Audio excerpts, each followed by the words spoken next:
Hi, I'm Erin Palmer, Team Rayceen Productions co-host and moderator. And I'm Rina, Team Rayceen Productions co-host and moderator.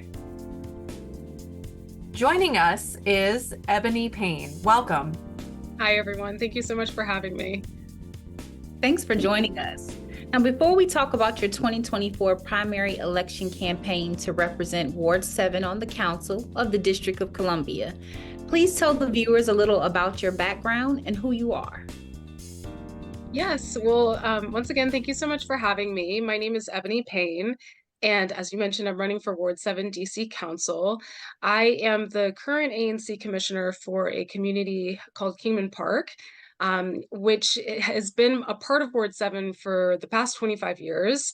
And it for a long time was the only community west of the Anacostia River, and the rest of Ward 7 was east of the Anacostia River.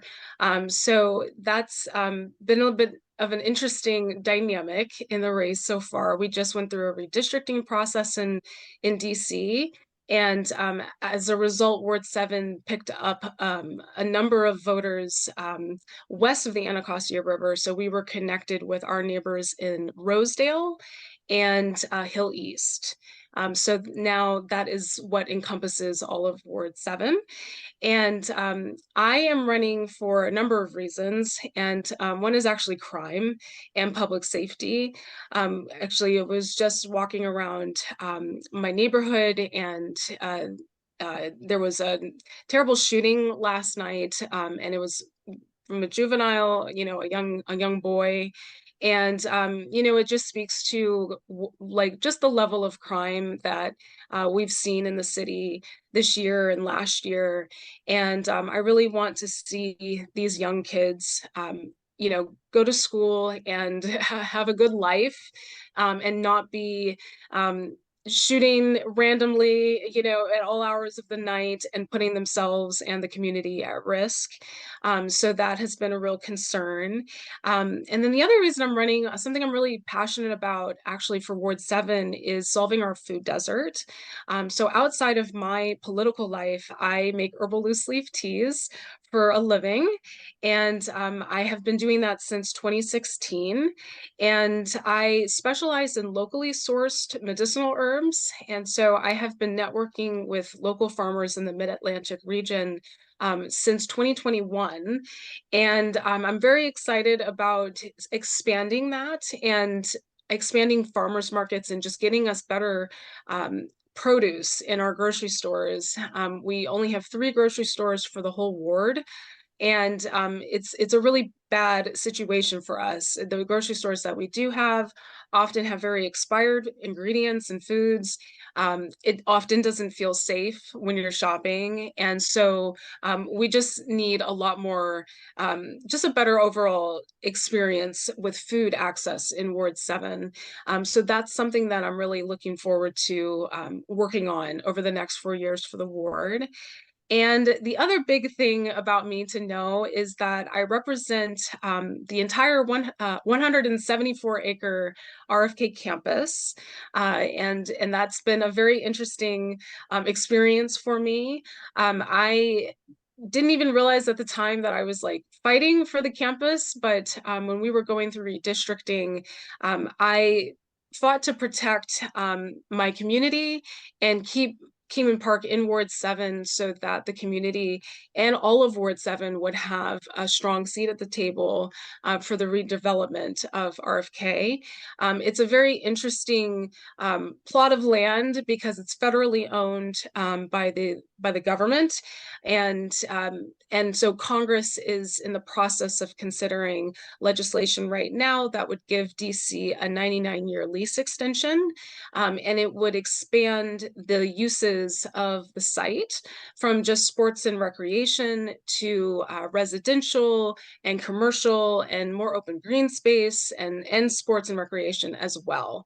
So I'm running to make sure that, over the next 4 years, we could be looking at spending $500 million on redevelopment of the site. And I want to make sure that DC taxpayer dollars are being prioritized for things like modernizing our schools and creating after school activities for kids and paying our teachers and just overall, going back into, supporting DC residents with all of the, programs that we need for people to be able to thrive. So those are all the reasons, just a touch of all the reasons I'm running for Ward 7.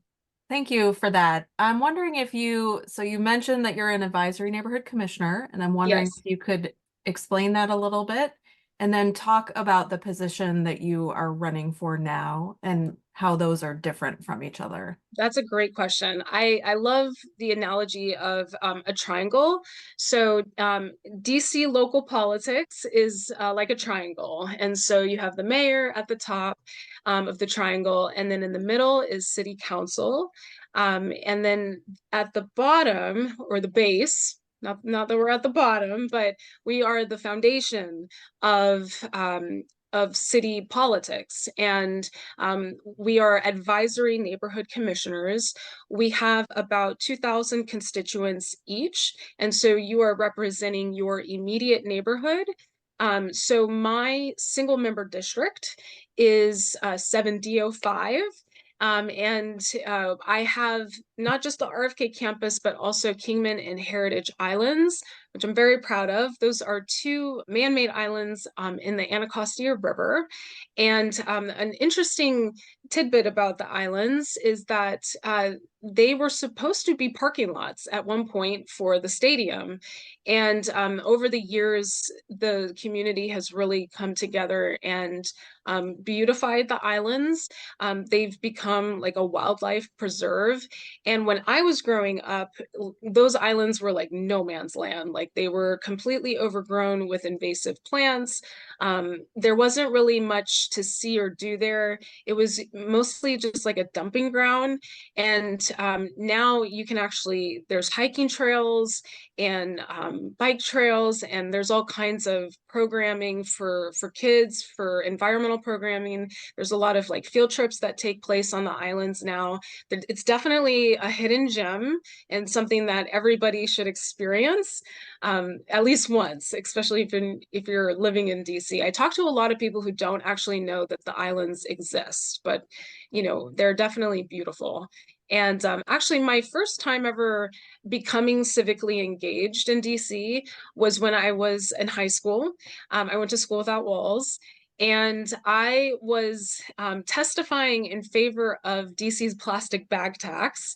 And that bag tax now goes to fund the Anacostia Green Boats program on Heritage Island. And that's where you can rent kayaks for free in exchange for picking up trash out of the river. So it's a really nice program. There's all kinds of exciting environmental progress being made, both with the Anacostia River and with the islands. So we can talk more about that, but it has a long history of being in a site of environmental racism. We have Pepco just to the north, which is also in Ward 7. Pepco is in the Parkside neighborhood, and River Terrace, which is another Ward 7 community east of the river, which is just south of the Pepco plant. That community was really heavily impacted by the pollution coming from Pepco. Many years ago, there was actually just a settlement to rectify some of that. So it's definitely got a very interesting history. Awesome. Now, you've kind of explained your top 3 issues that you're running on. Are there any that you're passionate about? Any others? Yeah, probably just like transportation is something that I think doesn't get a whole lot of attention, but is like an undercurrent in terms of quality of life for Ward 7 residents, especially. We have a lot of isolated communities in Ward 7. We're experiencing cuts to like the DC circulator bus routes, which a lot of people really like.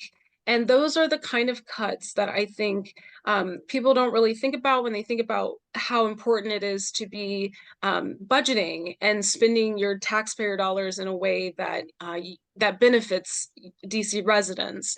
Because we could be using money that we're spending like on a sports stadium to improving transportation throughout Ward 7. So I think that making sure that DDOT is responsive to our needs and is delivering on the kind of requests, like we'll wait a really long time for things like speed humps to be installed.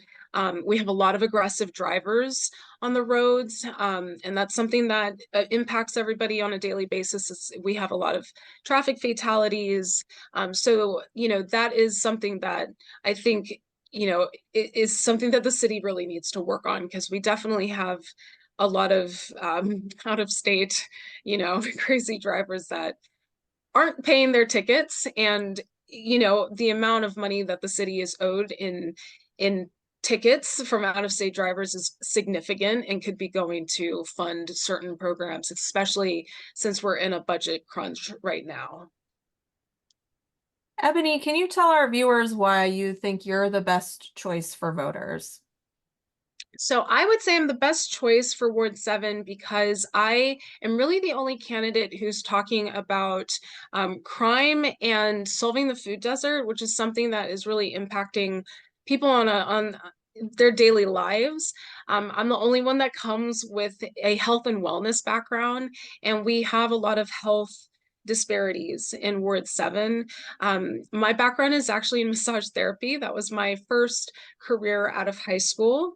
So I went the vocational route, which is something else that's very unique about me. And I think a lot of kids in Ward 7 can identify with maybe wanting to choose a different path after high school.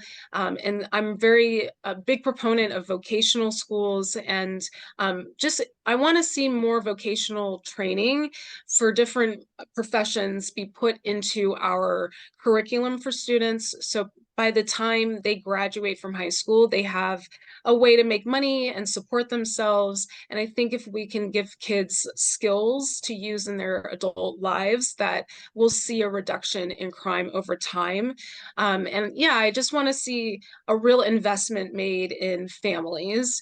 And I think that I'm just a very unique candidate. I'm not a political, I don't come from a political background. I am an ANC commissioner, but I'm actually quite proud that we don't get paid. So, you know, I just enjoy public service very much. And this has been kind of an extension of my passion for helping people. I like to support people in really all aspects of their life. I also teach English as a foreign language. I took a hiatus or a sabbatical, if you will, to become a commissioner and to run for office. But my students are refugees living throughout the Middle Eastern diaspora, and working on our literacy rates in the city is definitely something I'm looking forward to doing. I have ideas of like piloting certain programs at our libraries and partnering with our universities. I would love to see the Junior Master Gardener program be expanded into Ward 7 schools. So that is something that gardening education is something that is like, it's really good for mental health, and it also helps teach kids, you know, how to be self-sufficient and grow their own healthy food and make healthy meals. And that's the kind of groundwork that I think Ward 7 really needs in order to make progress on our health disparities over the long term. Wonderful. Can you tell us when voting begins? Yes. So the ballots will be mailed out on April 29th, and people can expect to have their ballots in their mailboxes about May 2nd. And then you can mail in your ballot. Early voting is going to start May 26th to June 2nd, and Election Day is on Tuesday, June 4th. Coming up so soon. Ebony, can you tell our viewers how they can learn more about you and your campaign and how they can support your campaign? Yes, you can visit ebonypayneforward7.com. And you can donate. I am a fair elections candidate, and what that means is I can accept public financing.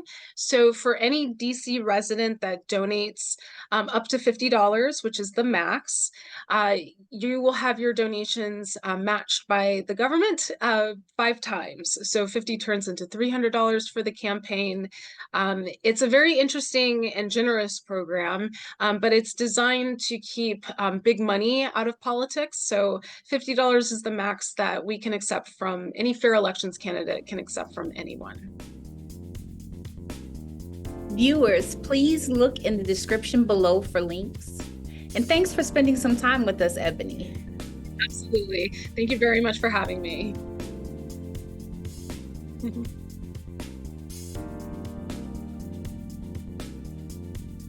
To those watching, please follow Team Rayceen on social media and subscribe to the Team Rayceen YouTube channel. Viewers, thank you for watching.